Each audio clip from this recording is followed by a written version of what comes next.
ayes have it.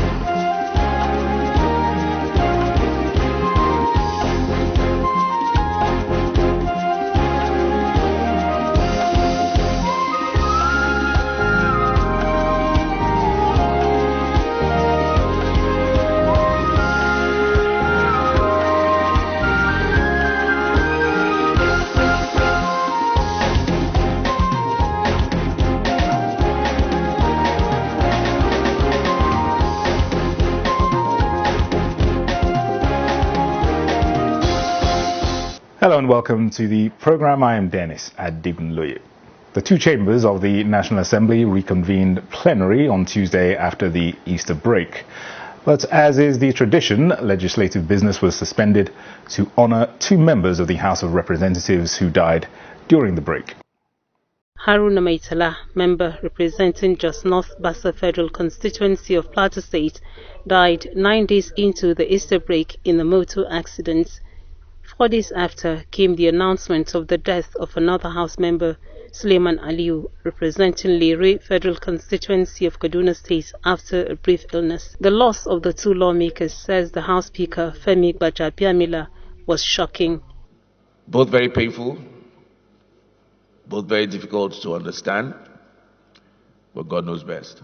May Allah subhanahu wa ta'ala grant them Al-Jannah Firdaus and the fortitude to the family to bear this very serious loss, and our dear colleagues as well.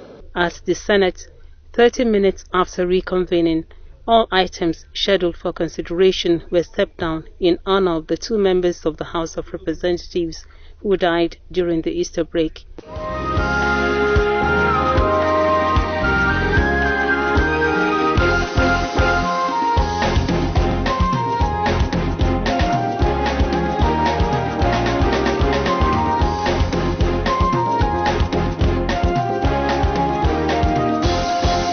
A formal legislative assessment has been conducted by the National Assembly Joint Committee on Judiciary, Human Rights and Legal Matters with the intention of instituting necessary adjustments to the laws guiding the functions of the National Human Rights Commission.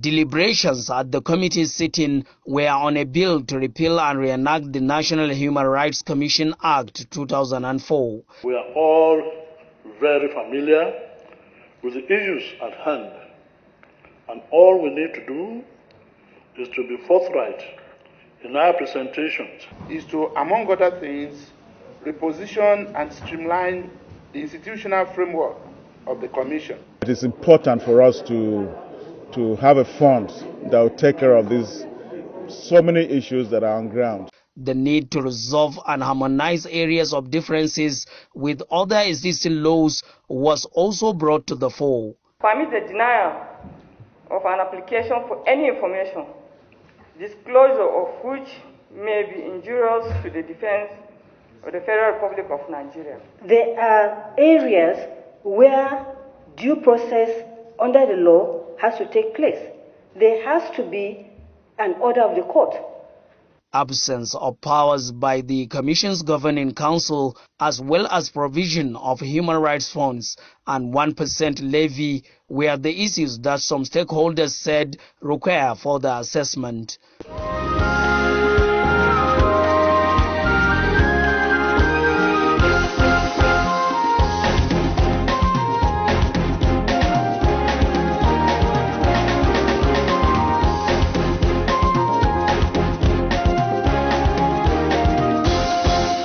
And the National Assembly says it is determined to ensure that pension-related offices are created across the country to ease the hardship being faced by pensioners.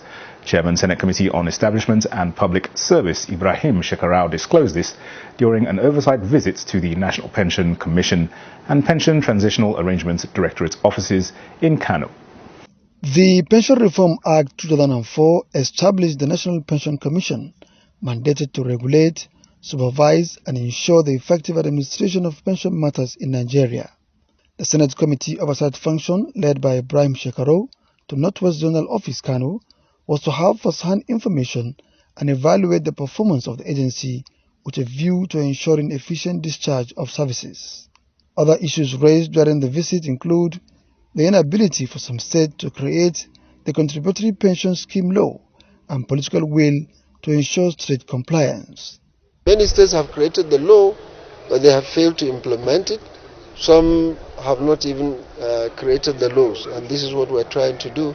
So as the National Assembly that laws for the nation, we're trying to get the states also to follow suit. While at the Pension Transitional Arrangement Directorate Office, Chairman of the committee urged the staff to always ensure that pensioners are duly captured and verified. We're trying to see that many more state and zonal offices are created by PTAD. The target in PTAD is to have offices in every state, not only zone. This will minimize the hardship of the pensioners, and our committee is determined to pursue this until it is realized. The next batch of 2004 Northwest verification exercise for pensioners who were omitted in 2019 is underway.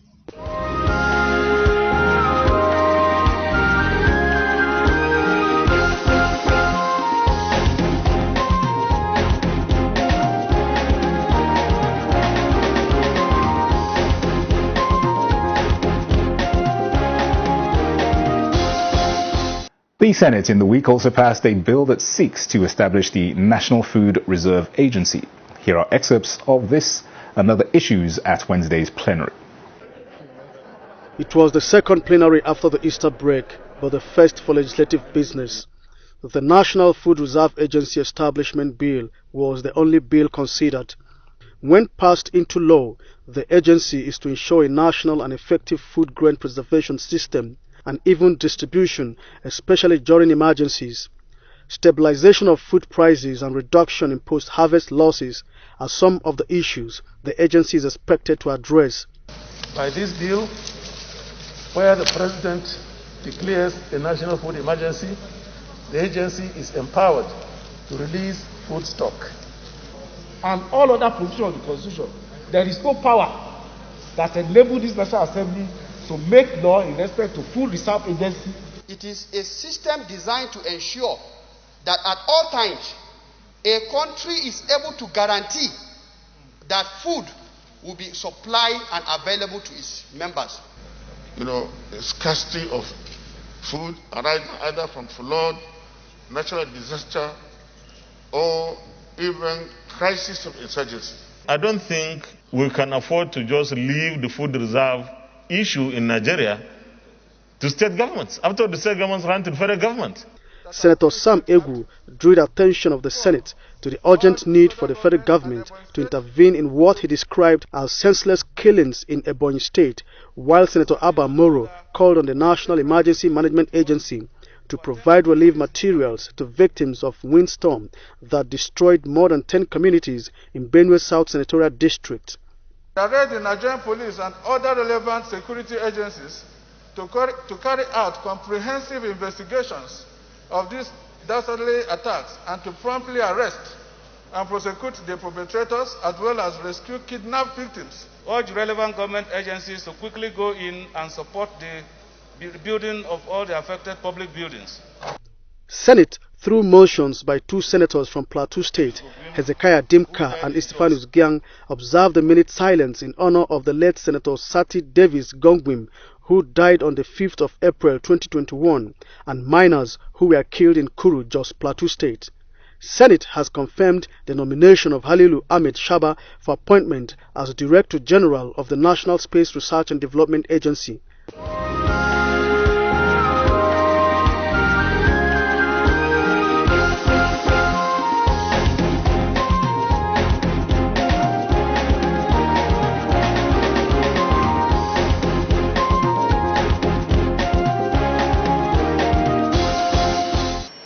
I wish to welcome you to the first interactive meeting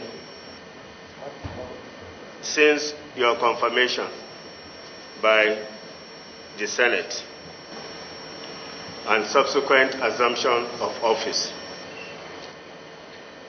Thank you very much, distinguished Senator. Since government is a continuum,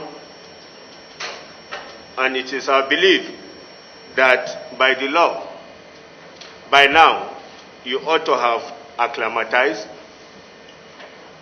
yourself with your new responsibilities as chairman of the commission. even though you have been a high-ranking staff of Corps 1 in the Commission, we are keen to commence the full implementation of our legislative anti-corruption strategy, which seeks to ensure that our anti-graft legislations are robust and fit for purpose. Our laws assist in speeding up the criminal justice sector and removing encumbrances in the pace of prosecutions of even anti-graft cases, just as Mr. President has requested for special crimes court to prosecute graft cases, and as Supreme Audit Institution, that is the Senate, will also be carrying out investigations and inquiries to expose graft wherever it may be found. Today, we will be seeking update from your good self on the activities with respect to your handling petitions, prosecutions, disposal of assets, handling of interim forfeitures, staff welfare, and secondment of staff from MDAs, as well as internal disciplinary matters. My distinguished colleagues and our invited guests, I thank you for this introductory remark.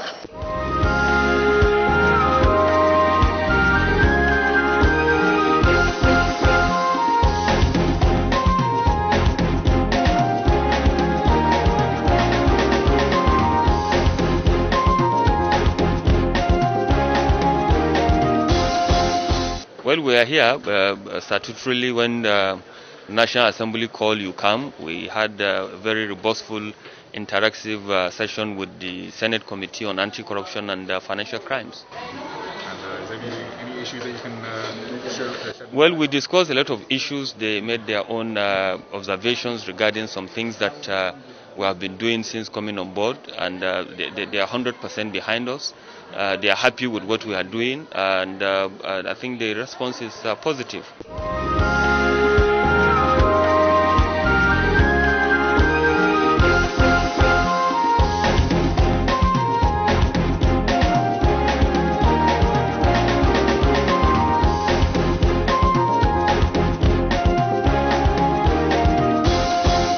The issue of insecurity is never far from the minds of Nigerians, and here are the views of some members of the public and legislators on the state of the nation. As you'll observe, this has not started today. It started so many years back, and it's been growing. And for me, the reason why I believe it might be growing is because there is lack of communication, or proper communication, between the citizens of this country and the governance. The governance at all levels, federal, state, and local governments. The state governments, particularly, who are the chief security officers of their states, ought to have communicated effectively with the citizens of each state. And then the local governments who are the grassroots, because all these things are happening at the local. It is not happening at the at the high level, except probably when you look at the institutions that have been attacked. But the foundation or the fundamentals where these things are happening is at the grassroots, and the citizens are at the grassroots. And the citizens must communicate very, very well with governments at all levels. So in my own opinion, I think, once we can have, a close rapport, in terms of, consultation, in terms of, cooperation, which, I've been saying that we need to have a federal consultative, relationship with the state governments and the local governments, and also, a cooperative federalism, because all these things are tied together. No government, I repeat, no government on its own can solve the problem of insecurity in Nigeria without full participation of the citizens of this country. What do you think about community police? Well, community police I support it, but I don't support state police. They are two different things altogether. So community policing, is something that we should encourage, because I mean, implicit in what has been happening in the past, there was community policing, where the traditional rulers, have been given, role to play in terms of, organizing, providing, security, at their own community levels. But, recently, recent events have shown that, the traditional rulers are not given any role to play in terms of providing security in their own communities. So these are also, issues, like I said, the participation of the citizenry in this country. So everybody has responsibility to make sure that he or she participate effectively in the provision of security in this country through information dissemination, provision, of intelligence, and then, coming together with the security, organization, with the security outfits, and then, build in the security architecture to make sure that, people, are highly, coordinated, to make sure that the intelligence is available to the relevant, parties, so that they can share that information and then do the best way in terms of it. Secondly, training. Training is very, very important, and I want to say, probably, with a lot of respect, the past military administrations did not view it necessary to provide proper training in terms of security architecture of this country. It is not just, military coming to power and then you provide, roads, you provide hospitals, you provide, schools, and that is dividend of democracy. No, it is much more than that. I believe, if the past military administration had laid a very, very formidable foundation, we wouldn't have been having what we have today as insecurity. So, like I said, involvement of citizens, in whatever we do, would have actually, provided, a proper information and therefore foundation for security, protection in this country. If you are talking about national unity, this flag I'm holding, this is the strongest symbol of our national unity, the national flag. If you are looking at this flag, if you look at this green, white, green, you will not see your tribe, you will not see your religion, you will not even be conscious of your gender, you will not see your political affiliation. I mean, whether you are Christians or Muslims, Hausas, Igbos, Yorubas, just wherever you are, this flag reminds you that you are first and foremost a Nigerian. And so every action in our official capacity, in our individual capacity, must be based on first consideration of national interest. What is it that, whatever is good for you as an Igbo man, for me as where I come from, whatever is good for you, at least we share humanity in common. Yeah, first of all, I guess it's very demoralizing and disheartening in that, the situation of the country with regard to security, because the government tries its best. If you have a political setting of, a juggernaut like Nigeria, it's a mighty country. It's a huge nation. It's got diversity. It's got, dynamics that are unpredictable. It's not really easy to manage to govern, but we have been lucky to have, a government that's really, at the task. It's trying its best. But despite that, because of the, history that is, to this insecurity and the, new, twists that really, unfold, the effort of the government, it's not really, appreciated, at premium, but it cannot be denied, of course, as well, that the government is doing its best.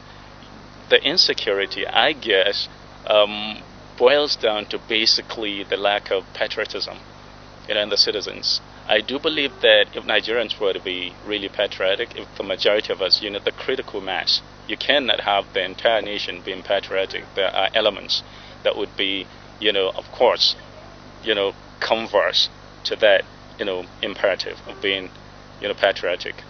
But indeed, if we could garner, the critical mass of citizens being patriotic, I believe confidently that insecurity would definitely, be minimized. What is currently happening in Nigeria is one of the characteristics of a developing nation, let's say a developing democracy. Nigeria has come a long way, and currently what we are experiencing is part of the developmental strides of a nation. To reach a nationhood and develop to a zenith of it is not something that happens in a day. And in the process, you're bound to experience this kind of what we call in the management called the zigzag mood, or the crisis mood. The only thing that I will wish that Nigerians do is to look past beyond our differences and identify things that unite us as people rather than things that disunite us. We cannot get it right in a day. So obviously these challenges will keep reoccurring. However, we can come up with strategies that will help us overcome them. Major things that is missing or that is causing this whole disunity among this lack of education. My emphasis on education is simply because if Nigerians, the larger number of Nigerians are educated, they will tend to do things differently, because it's only an educated person that has the greater chances of being gainfully employed and be productive. And as soon as you are being productive, you tend to take your minds away from minor things or things that distract us as people. Rather, you focus your time, your energy, the required set of skills you must have acquired through going to university and other forms of education that you have chosen for yourself. You channel them into that. So there will be small room left for small talks that disunite us instead of unite us as a country. And then secondly, thing that I've noticed is social inequality. This has come a long way for us as a country.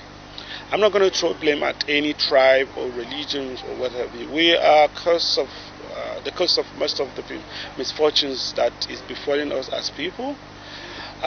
So therefore, it is very, very important for us as people to identify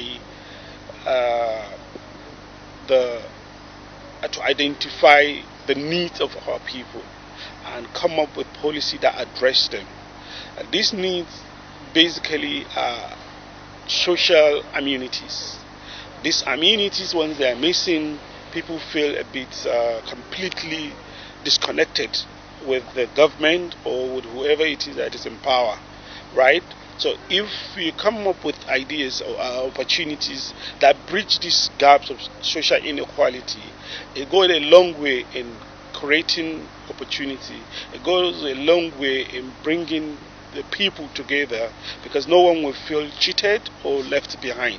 We have several bills before the National Assembly today, which, if these bills are passed, will translate to youth empowerment. If these bills are passed, will also give the youth a sense of belonging in contributing to solving the insecurity challenge in this country, and also further integration of our youth. Remember, the National Youth Service Corps scheme was established to foster national integration, and it is doing well. We need to have other points that bind us as a nation, and beyond also binding us, because if you say you are just bringing youth together to integrate them and all, there needs to be a common factor of productivity, a common factor of a sense of security and protection. The president passed the Not Too Young to Run bill, and it became an act, and it opened the floodgates. Today, Nigerian youth have more confidence in Mr. President, because it shows that he has good intentions for the youth. We might not have seen all of these intentions translate to actual results, but a great number have. The Not Too Young to Run bill that was passed into law, it opened the door for more youths to participate in leadership. The several grants and intervention funds that have been released, it shows the good mind of Mr. President towards the youth.